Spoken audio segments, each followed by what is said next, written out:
on the show. Before we go into details of the just concluded Ekiti Guber election, I have a breaking news for you coming from the United Kingdom. At last, the former Prime Minister, Abi, can I call him former now? Obviously. Of the United Kingdom, Keir Starmer, has resigned as the Prime Minister of the United Kingdom, as well as the leader of the Labour Party. You know, it was expected for me because there had been troubles around him, whether he was going to resign or not. But at the end of the day, he has resigned. Barrister Akingbolu, what does that say about leadership on that side compared to what we have here? Exactly where I was about to go. It is not in the DNA of Africans, especially Nigerians, to resign. Even when the ovation is louder or when it's low, they just keep on to power until either they are disgraced out of power or they lose the power completely, or they mess up the power and hand it over to somebody who will mess it more. You know, in Nigeria, we don't believe, we believe once we get to office, like a friend of mine told me that, oh, we politicians, they, not me, that they don't believe in God. You know why? Somebody has had opportunity to be a chairman of a local government. You know your tenure is 3 years. You're already thinking that when I leave here, it will be my turn to be in House of Rep. From after 4 years in House of Rep, it will be the turn of my own constituency to be in the Senate. After 3 years or 4 years in the Senate, I will be the governor. He will have planned 20 years ahead, not even minding what God has in store for him or whether the electorate... So resignation is alien to us. It's alien to us, but it's a fantastic one from that man. Is it a surprise for you? He knew that he was no longer popular, or is no longer popular. Well, absolutely. I mean, there's been speculations for days now that he could resign any moment from now, which he has finally done. And like he said in his outgoing remark, because actually, like Barrister Akingbolu said, it's not in the DNA of Africans to resign. He actually resigned in front of number 10 Downing Street. He read a letter, and he did say that his priority was, of course, to put UK first. And, of course, he stood by all of the things that he's done while in office. So, like... we just hope that one day, soon, we'll begin to raise leaders who would put Nigeria first, who would also look at their names and their families and do the right things at the end of the day. It is not all about power, but what will people say about you when you're gone? So, well, Keir Starmer has come. He has seen, he's conquered. And like I jokingly asked Adebimpe when she said Keir had resigned, I said, is it like a taboo that everyone who gets into number 10 Downing Street will not finish that tenure at any particular point in time? They will go. We saw Theresa May leave. We saw my friend, the shaky head, leave. You know, so when things are just too overwhelming for them to take on, they just leave and have their peace of mind at the end of the day. So, and if you say that, is it also... normal in Nigeria too, that anybody that gets there will not resign or must you contest 2 times? I have not seen a governor in Nigeria that just finished one term and they are not going or I'm the president, oh, I'm old, or I'm this. Even when they are dying, they want to remain in power. Look at South Africa, Mandela, after 5 years, it's sweet there, but then integrity matters. He saw a lot, and he just... Exactly. I'm sure that if Nelson Mandela had his way, he probably would not have contested to be president of South Africa. Well, yes, he would not have contested, but they wanted him there. So let's go into this back home now, we shall be reviewing the just concluded Guber polls in Ekiti State. Fortunately, Governor Abiodun Oyebode was elected as governor of the state with 319 votes, 224 as against that of the PDP and the ADC. And there are many questions around this governorship election of Ekiti State. There are allegations of vote buying, intimidation on the part of security agencies. But we have those who were there during that election. Fortunately, we have Barrister Kabir Akingbolu with us here in the studio. He just returned from Ekiti State, so he'll be sharing with us his account of what transpired during the elections in Ekiti State. And hopefully, Yinka Oyebode, Special Advisor on Media, and the Chief Press Secretary to the Governor of Ekiti State will join us via Zoom. Barrister Akingbolu, you saw it before and after the election. Tell us if the rumors that we are hearing is actually true about vote buying and intimidation on the part of security agencies during the election. Well, you see, in Nigeria, it has become part of our electoral system, and it's becoming a norm that, after every election, there will be allegations and counter-allegations and all that. But then, first thing that I have to talk about in this election is that I think it's an election that is different from every other. Ekiti has always been the testing ground for a new rule in INEC guideline, in INEC law, in everything. It's always the first point of call. So if there is going to be mistake, or if 2027 is going to be fine, or the next election year is going to be fine, you will notice it from Ekiti. And I think for the first time, I think there is no much problem with the is it electronic or whatever, yes, the INEC performance, right. Okay. You know. If we have that in place, I think every other thing is secondary. INEC, you know, to me, they earn a pass mark from me, speaking for myself. And when you talk of all these allegations or all this, I can tell you, the issue of vote buying, the issue of allegation of corruption or malpractices, there is no free election anywhere. You can have fair election. But when you say free and fair, you can't have the two together. You understand? You choose one. Even in America, it has never happened before. When Donald Trump came the other time, they were sharing rice and others for people. So if we cannot, if it happens there, who are we to now say we are angels here? But as far as I'm concerned, if what I saw were allegations of vote buying, then I will say all of them, you know, were guilty of this. So it's only maybe some of them are. Is it PDP that will say, oh, I did not move voters?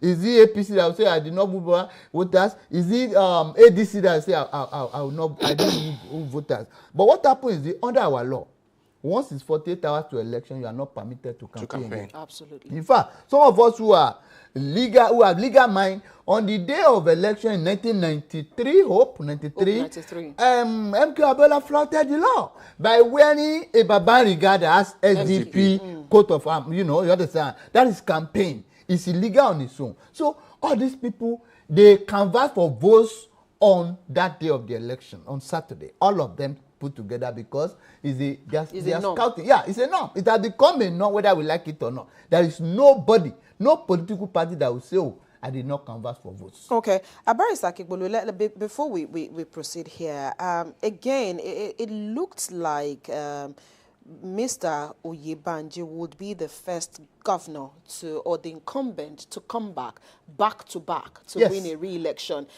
So for you, monitoring that election and seeing that he actually won that election, did it say anything to you about the personality of Oyebode himself and winning a re-election back to back? You know, I was joking with some of my colleagues. I said if the governor were to be a thief, nobody would be able to catch him. You know why?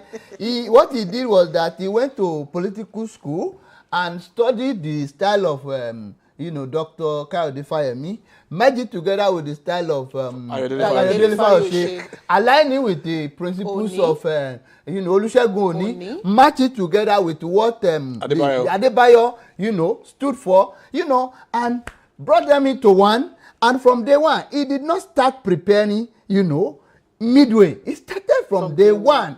From what the governor did was that I don't want to inherit the enemy of anybody, unlike what other politicians do. And I think that paved the way for him to have won. He did not make any enmity with anybody. Even when his election went to court the other time in 2022-23 against Oni, he was calm. Right. And after the whole thing has died down, has fizzled out, he went to visit Oni. He made sure he didn't visit him when the matter was going on in court. But when they finished at the Supreme Court, he came back. He went to the man. They prostrated. They became friends. He was friends with Fayose. In fact, Fayose's campaign for him was better. His own rally was bigger than that of the APC. So if you have all these structures behind you, I don't see how it will be possible for that kind of person to be defeated in an election. And like you said, you rightly observed, Adebayo came into power in 1999. Otunba Adeniyi Adebayo came to power in 1999. He contested in 2003. He lost. Fayose came in. I think Segun. Yes, Segun. Yes. It was Segun before. Fayose came first. Then Segun he left in 2006 unceremoniously, and later Oni came in and spent one term or so, 3 years, 5 months, and left.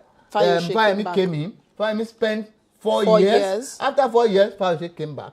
He spent 4 years. Fayemi came back, spent 4 years. Now, this our governor, he came back and said, I'm going to defy the norms that is appearing to be the normal. And he created a new normal, which makes it, he made the impossible to be possible. And now, he won the governorship election back to back. So with the structure he has created, he has put in place, it will be very difficult for anybody. People talk about rigging and all that, but as a political lawyer, I know you can only rig where you are popular. That is the truth of the matter. If you are not popular, you try to rig. Is that they burn you alive, or you are, you know, they deal with you in such a way that you will not live to tell the story. Okay, let's talk about the performance of INEC now, because we cannot talk about this election without discussing INEC. How would you rate the performance of an INEC in terms of arrival at polling units, distribution of materials, and then the turnout of voters? Was it impressive for you?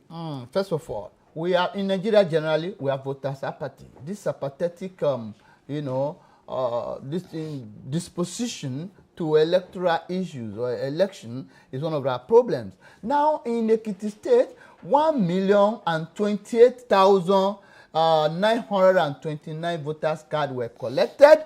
Unfortunately, only 372,499 people voted. So you can see the percentage is less than, I don't think it's about maybe less than 30% if I'm not making a mistake. So now, if my mathematical knowledge could carry me, 30% is a fail mark for if we place it on 100. And this, the voter apathy is not helping situation at all. But one good thing again, the governor was able to get 85% of the 85.7 or 72 or thereabout of the votes cast. So even when you want to make, in fact, this is the first election that I think may, you know, we not go to election tribunal. Let me put it that way. You understand? There is nothing to fight as far as I am concerned. So your Bible will say it's only when you have not beaten a child very well that he will still curse you.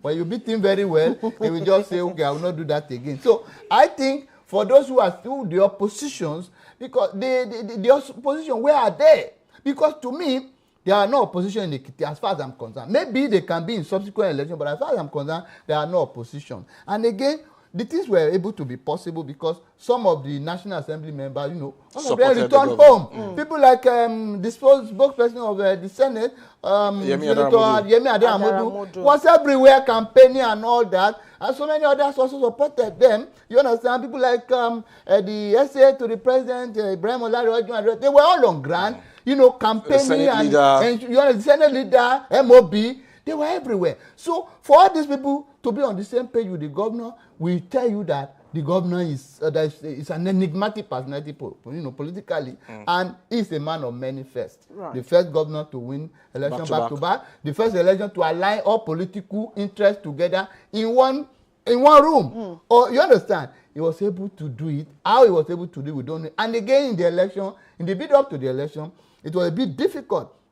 There was no, let me say, there was no rival. You understand? He stood alone. He was adopted as the sole candidate. So if somebody had been that popular, I don't see how you can win an election against him. Every other thing I think will be if you have snatched somebody's wife, you not look at it. Barrister Akingbolu, let's also look at antecedents here. I remember that when we talked about build up to this election, sometime last week before the election, we also talked about the election that brought Governor Oyebode in during his first tenure. He pulled just about 200 and something votes, and this time around he pulled 319,224 votes. At least that's you know, higher than what brought him into power during his first term election. So does this also, you know, I'm trying to link this with voter apathy. But of course we know that he performed better on Saturday. So is this also, you know, a signal that perhaps his popularity also played out, or is efficiency also played out in the number of votes garnered on Saturday? Exactly. Efficiency, delivery of maybe electoral promises, you know, closeness to the people. accessibility and so many other things define his governance and leadership.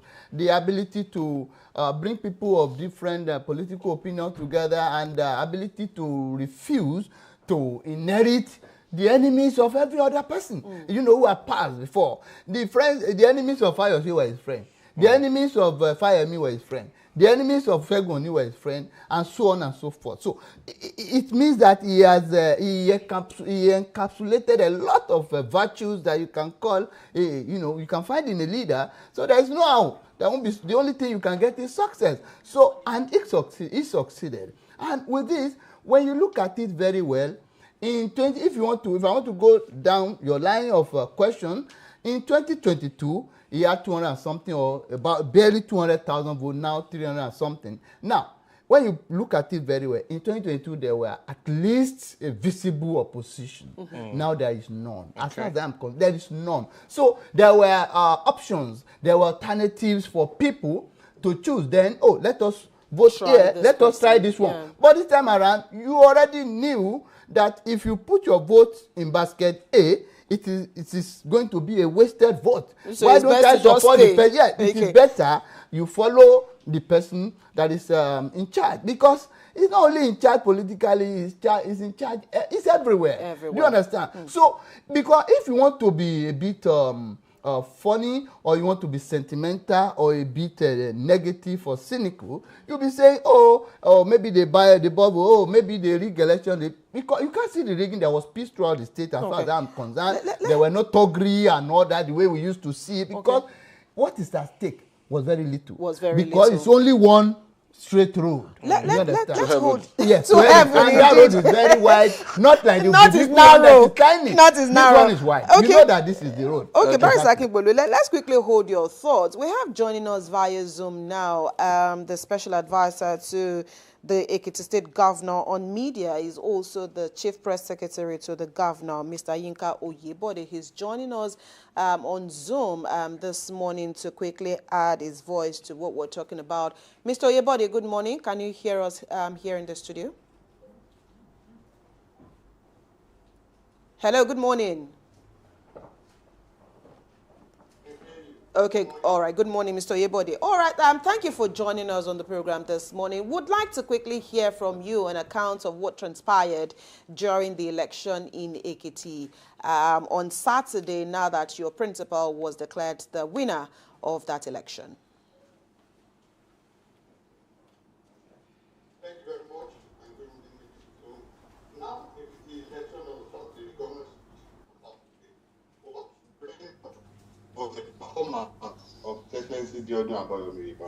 Everybody knows that from the beginning, that this is a governor that has served for 3.5 years or thereabouts, and has been able to lead by example in terms of peaceful coexistence, leading by the example to ensure that every Ekiti citizen lives safely with one another. He has been able to set up, activate an inclusion governance that brings together people's tendencies. Last week I said, all the former governors, all the former deputy governors, almost all former National Assembly members, National Assembly members, House Assembly members, putting them together to take Ekiti State development as a project that must be participated by, that everyone must have an hand in. He has been able to bring everybody together to see Ekiti State as requiring the support of every person. So all the leaders, regardless of their political leanings, all the political leaders, community leaders, the traditional institution, and even all the various religious leaders are together with him on the same page in terms of development as right in the state. So in driving development with the people, they're going to be able to bring everybody together. And that is a reflection of what we saw on Saturday, where people now prioritize the development of Ekiti, where people now prioritize the peace of Ekiti State, the progress, the prosperity of Ekiti State, and they realize that this is an individual, this is a leader that personifies integrity, that personifies service, qualitative service delivery, and they realize that this is the person that can do it. So everybody put hands together and say it must be Oyebode that will do it. And when you look at the peaceful conduct of that election, He speaks to a man of peace, a man of honor, that have been able to drive development, predicating it on peaceful coexistence in the state. And so we were not surprised when almost everybody believed that it must be him to break that jinx of not being of consecutive time in Ekiti State. So he has emerged as the first governor to be re-elected for second term consecutively. Some other governors that have come before him, either have the fortune of serving their 4-year term, lose an election, lost an election, and then get re-elected. But he is the first governor that will win convincingly in all the 177 wards of Ekiti State and win his re-election back to back.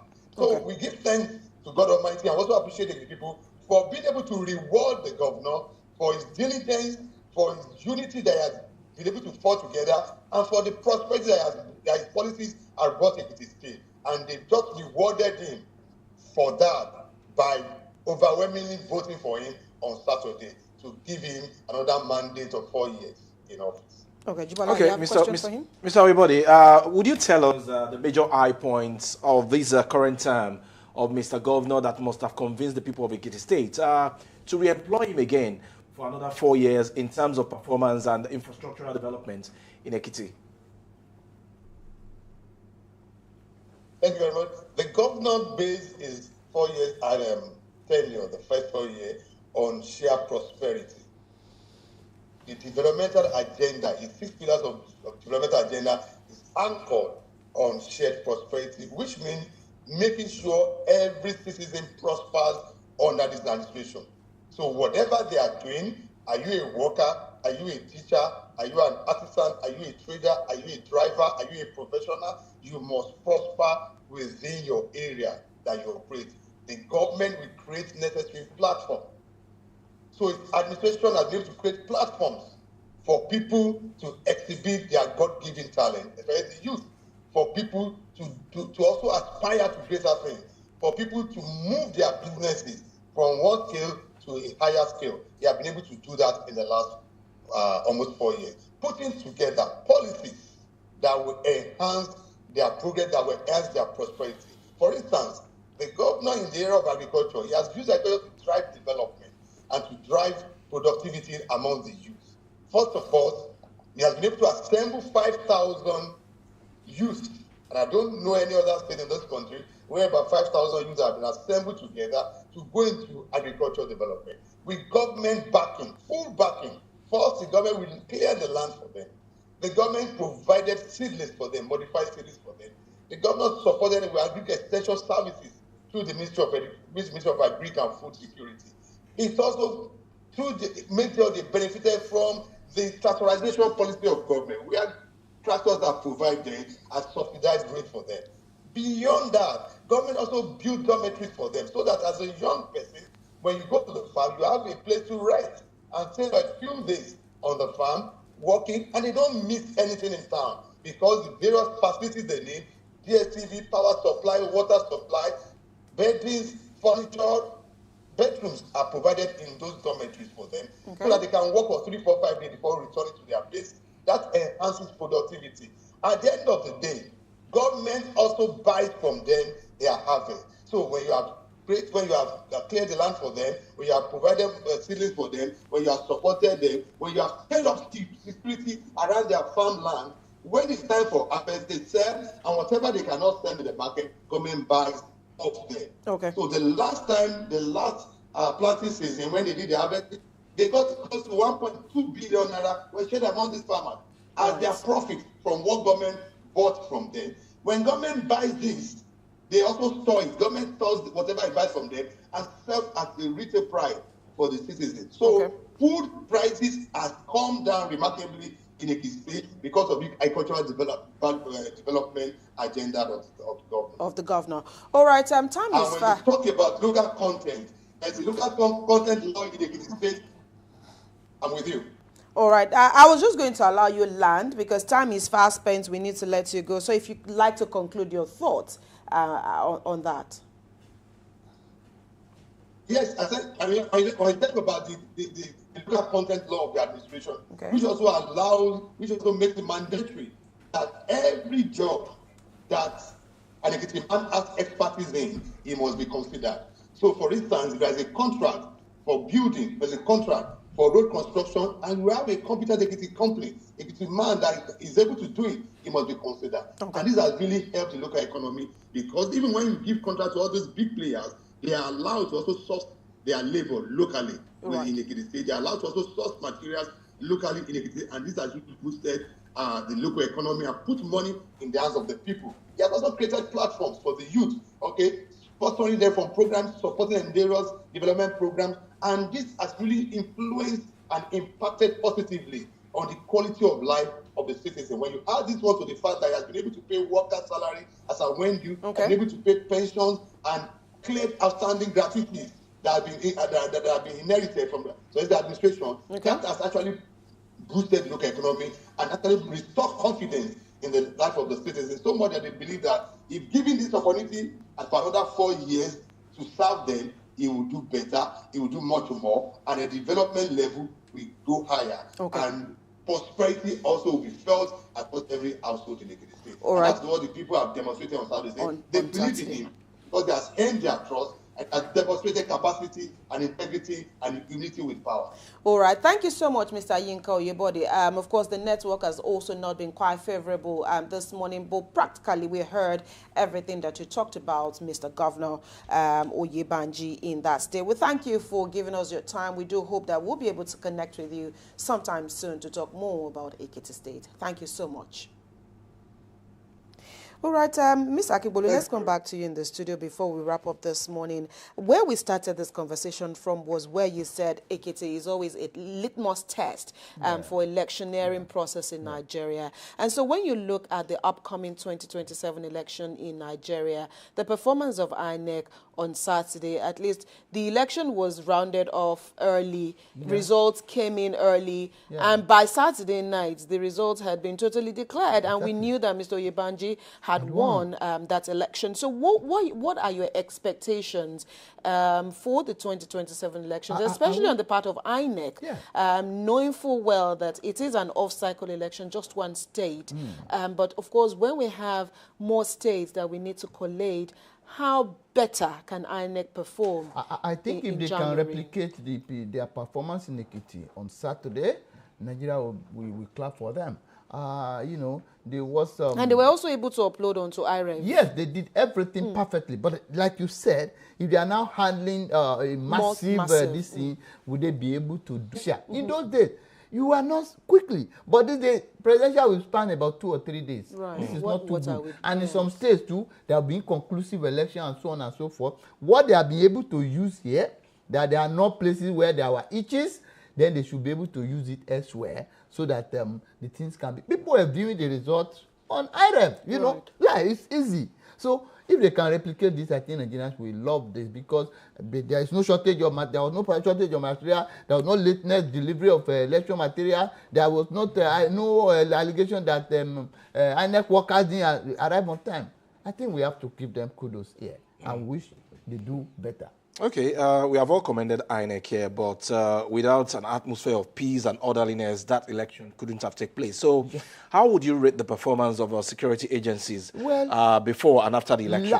You know, largely, before, during, and after, I think we should commend the security agents too. There were no molestations, you know, that are so visible. Some have really tangentially made mention of, you know, victimization and all that, but I didn't see that. Do you understand? Except there could be convincing evidence, but I think the security agents too, you know, they deserve kudos, they deserve some clap. They did well also. I think they can replicate it elsewhere. You know, that Osun is coming, August. You know, in August. So I think they can replicate that there. And after Osun, I think we'll be going to national election in January.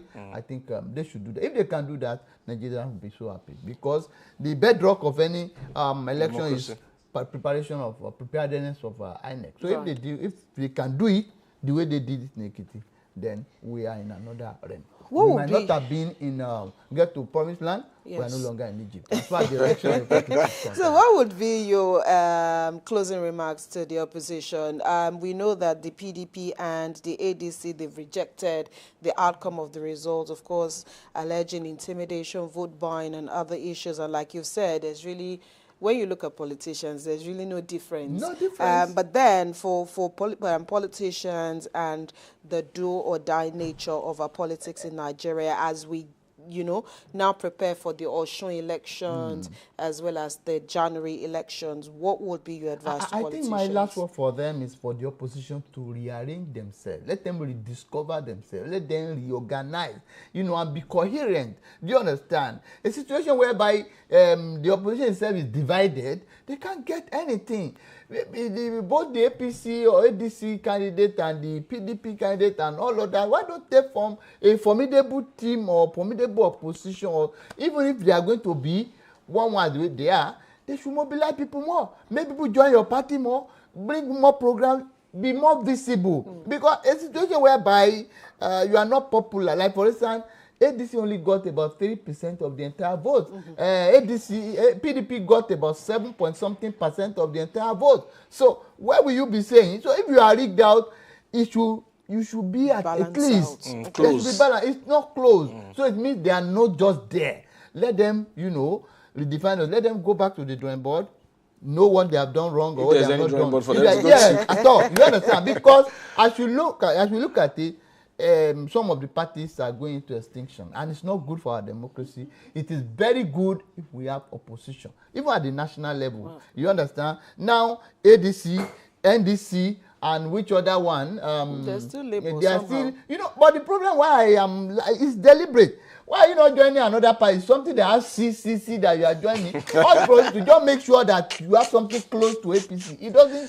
That's not what signifies. That's probably his coincidence. Well, maybe NDC, ADC. Oh, my sister.